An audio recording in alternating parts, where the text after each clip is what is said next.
pantalones. ¿Y quieren cinturones? No tienen pantalones. ¿Y quieren cinturones? No tienen pantalones. ¿Y quieren cinturones? No tienen pantalones. ¿Y quieren cinturones? No tienen pantalones. ¿Y quieren cinturones? No tienen pantalones. ¿Para qué cinturones? Si lo único que quieren es azotar y desplazar.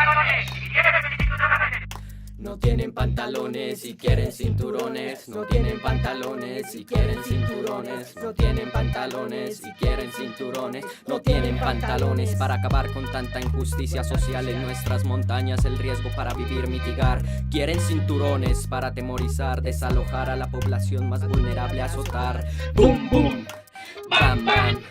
No tienen pantalones y quieren cinturones. No tienen pantalones y quieren cinturones. No tienen pantalones para nuestra casa organizar la economía, solventar a los seres, dar dignidad, unirlos a todos. Somos desplazados de distintas partes de Colombia. Hemos venido acá a formar nuestra vivienda, a formar nuestro estilo de vida, pero también ha sido complicado. Hemos visto cómo la gobernación, como el municipio y todas sus entidades nos maltratan, nos vulneran. Sin ninguna duda es uno de los temas centrales para solucionar en Medellín.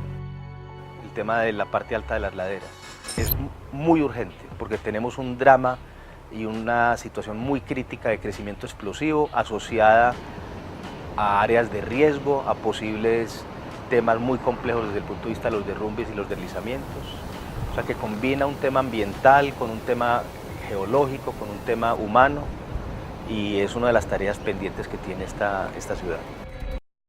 Es algo que no tiene pues como lógica, porque nosotros nos hablan de él, pero poco sabemos. Cuando nos dicen que este proyecto de cinturón verde metropolitano es construido con nosotros las comunidades y vemos que hacen cosas más distintas a las que nosotros, las comunidades, hemos tratado con estas personas de la EDUI, que han sido los que han traído este tema. Vemos que no estamos reflejados dentro de este proyecto.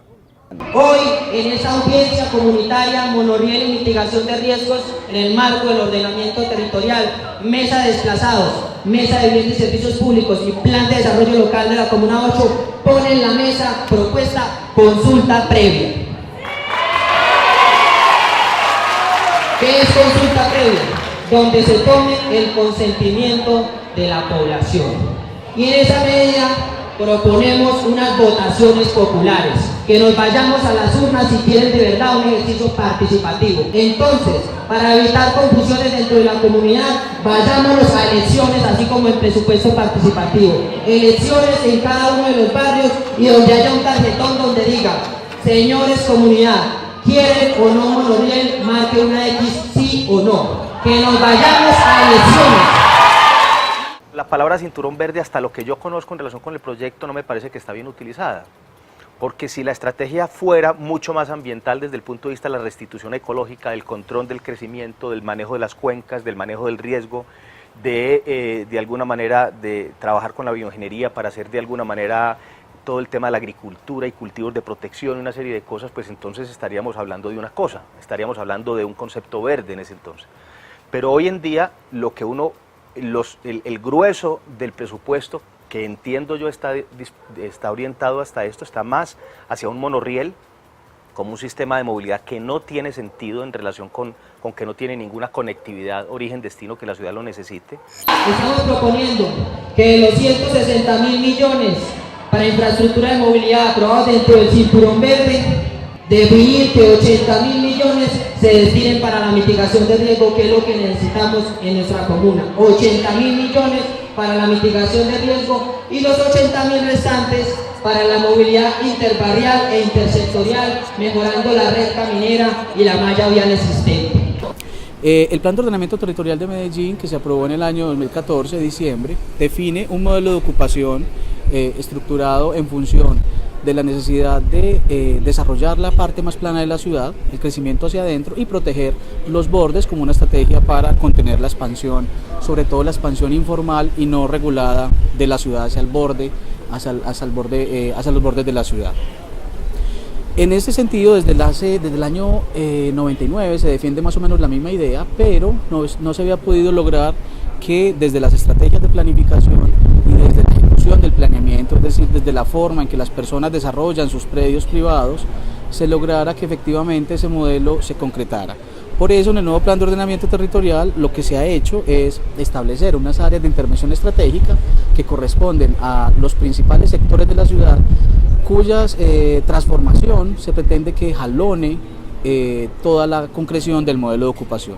Se habla entonces de una intervención estratégica que sería el corredor del río, que agrupa todas las áreas en transformación al lado y lado del río Medellín. Se habla también del área de intervención estratégica del borde, el borde urbano rural, que reúne las áreas al lado y lado de la línea del perímetro urbano, que reúne también esos polígonos que están en transformación por el proceso de expansión formal e informal en todo el perímetro urbano. Hubo una ruptura muy tremenda en 2008 al 2004-2007 inicia, 2008-2011 continúa y luego 2012-2015 hubo una ruptura tremenda. La alcaldía de su momento no dio continuidad claramente a los proyectos que eran estructurados desde la comunidad. Muy tímidamente se hicieron un par de proyectos prácticamente por de alguna manera decir no cancelé el proyecto, pero estoy haciendo dos cosas, y le dio peso por ejemplo, a un proyecto nuevo que la ciudad, en mi concepto, no requería todavía, un proyecto importante, pero no se requiere todavía, como fue Parques del Río, y un proyecto que tuvo, de alguna manera, se tergiversó la formulación del proyecto de Jardín Circunvalar. Jardín Circunvalar estaba en el marco del Proyecto Urbano Integral Centro Oriental y estaba en el marco del acuerdo de plan de bordes del Cinturón Verde Metropolitano, y que ya en un tema más político le cambian la figura, lo llaman Jardín Circunvalar y le cambian la estructura de implementación del proyecto, haciéndolo más robusto, de mayor ocupación del borde de la ciudad, cuando se había pensado más un tema más liviano, más de reforestación, más de cultivos, más verde, para bajarle el peso a la ocupación del cerro. El primero lo mostró como un proyecto que era el Cinturón Verde, pero entonces cuando se dio cuenta que nosotros teníamos todo ese conocimiento acerca de qué era un cinturón verde, entonces ya lo cambia, que siempre quedamos en la duda, ¿cuál era la diferencia de un programa a un proyecto? Entonces ya cuando vio que nosotros le estábamos sustentando incluso técnicamente, lo socializa y lo monta como programa de gobierno, como un programa de su gobierno. Y a ese programa de ese gobierno, entonces ya él empezó a diseñarle diferentes proyectos, que dentro de esos proyectos se encontró ya el Jardín Circunvalar. El Jardín Circunvalar entonces venía acompañado de varias líneas, el tema de movilidad, el tema ambiental, paseos urbanos, infraestructura, equipamientos, cuando realmente nosotros decíamos, ¿eso lo necesitamos o no lo necesitamos? Eso era lo que él tenía, cuando aquí ya había un cinturón verde. El cinturón verde que aquí había era un cinturón alimentario, que ya en muchas de las partes está pues prácticamente diseñado y está conformado. Cuando hablamos del cinturón alimentario es de las huertas. Entonces ya empezamos todo el debate, empezamos todo el trabajo de concertación, de movilización, pero siempre este tema de la movilización iba acompañado de una propuesta, y era una movilización, no era violenta, eran unas movilizaciones completamente culturales, completamente musicales, donde estábamos presentando nuestra inconformidad a eso que él nos traía. Uno de los impactos que nosotros veíamos frente a este proyecto era el desalojo de personas. Empezamos a decir, bueno, una vez nos desplaza el conflicto armado y ahora nos va a desplazar la planeación. Una familia, después de tener su vivienda, después de haber nuevamente construido, haber tejido ese tejido social, fue lo más duro para nosotros. O sea, el perder esa vivienda, perder nuevamente un proyecto de vida. Otro impacto negativo era que a nuestro Cerro Pan de Azúcar, mejor dicho, las toneladas de cemento que le inyectaron fueron impresionantes. Pues realmente, cuando nosotros nos soñábamos la recuperación de nuestro Cerro Pan de Azúcar, nos la soñábamos, era completamente arqueológico, completamente con nuestra memoria, en ningún momento cemento.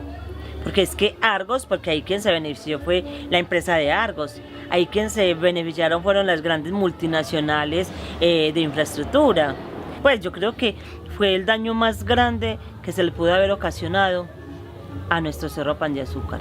Una de las grandes preguntas que nos hacíamos era: ¿para qué estamos nosotros haciendo unas columnas de alrededor de 70-80 metros de profundidad? Oiga, 70-80 metros de profundidad para sostener un camino a la vida, una ruta de campeones, un sendero de bicicletas. Pues realmente, y que este ejercicio lo hacíamos 100 metros de diferencia y vaciábamos unos muros de concreto. Entonces, ¿para sostener qué? Fueron nuestros recursos quienes quedaron enterrados allá. ¿Para quién? Cuando las viviendas están cayendo, cuando las familias no tienen qué comer, cuando no tienen un empleo, cuando no tienen cómo pagarle a un hijo para ingresar a la universidad. Entonces, realmente esa es la necesidad que nosotros queríamos. Ahí es donde nosotros decimos, claro, o sea, una ciudad innovadora y simplemente turística. Esta es la entrada para el jardín Circunvalar, que viene mucha gente de otros países incluso y de todo el país aquí a mirar este cerro. Y una sola vía y bien difícil por la topografía, porque es una vía muy pendiente. Entonces lo que hizo el metro fue que puso la estación al lado de abajo, o sea que no benefició en nada. Igual manera nosotros seguimos como estábamos. ¿Qué piensan? ¿Sí le va a traer beneficio a la comunidad o fue más, Vea, lo que pasa fue más los daños que generó ahí con todas las casitas? El Metrocable tiene un problema que no sé, la administración del metro o la alcaldía colocaron la estación terminal muy abajo. Entonces no beneficia a este sector de arriba, que es donde más gente hay, y no soluciona lo del transporte, porque este barrio solo tiene esa sola entrada, que es esa pendiente por donde ustedes subieron, y eso cuando hay trancones o cuando está el carro en la basura los miércoles y los sábados uno tiene que subir caminando desde abajo, y el Metrocable, en vez de tirarlo más arriba para que uno pudiera aprovechar para descongestionar esa vía, lo dejaron abajo. O sea que el problema del transporte siguió, el problema de movilidad no se mejoró en nada. Ellos creen que porque vienen y hicieron esa obra y le dieron trabajo a las personas 8 meses, un año, con eso ya van a vivir toda la vida. Pero no es así. Aquí sí estuvieron viviendo muy buenamente todo el trabajo, pero ya todo el mundo se cuenta, ya que nosotros miramos, sigue la gente pidiendo en la calle, no solamente en este barrio, sino que en muchos barrios todavía se hacen recorridos, todavía hay personas que viven de los recorridos, y no solamente en la Comuna 8, en la Comuna 1, en la 3, en muchas partes, en muchas comunas de Medellín la gente vive de los recorridos. ¿Cuáles son los recorridos? Los recorridos es que como usted no tiene nada que cocinar en su casa, usted se va y se va. Van a la placita de flores, van a la minorista, van por Tejelo, van a muchas partes a pedir para poder tener que comer en la casa. Esos son los recorridos que se hacen aquí en Medellín, y que desde hace 20 años atrás lo están haciendo y no han podido, mucha gente no ha podido salir de ahí. Y en estos momentos muchos vivían de las ayudas que daba el gobierno, ya no, por muchos desplazados que hacen, ya ahora no hay una ayuda, ya no hay nada, porque el hecho es que ya el gobierno tiene 5 años para indemnizar a las personas, esperen 5 años, ya no hay más ayudas. Entonces ya uno ve que verdaderamente se olvidaron de todas las personas, sino que se dedicaron fue a hacer vías para que los turistas que vienen a Medellín vivan bueno, nosotros no. ¿Para qué cinturones si lo único que quieren es azotar y desplazar? No tienen pantalones y quieren cinturones, no tienen pantalones.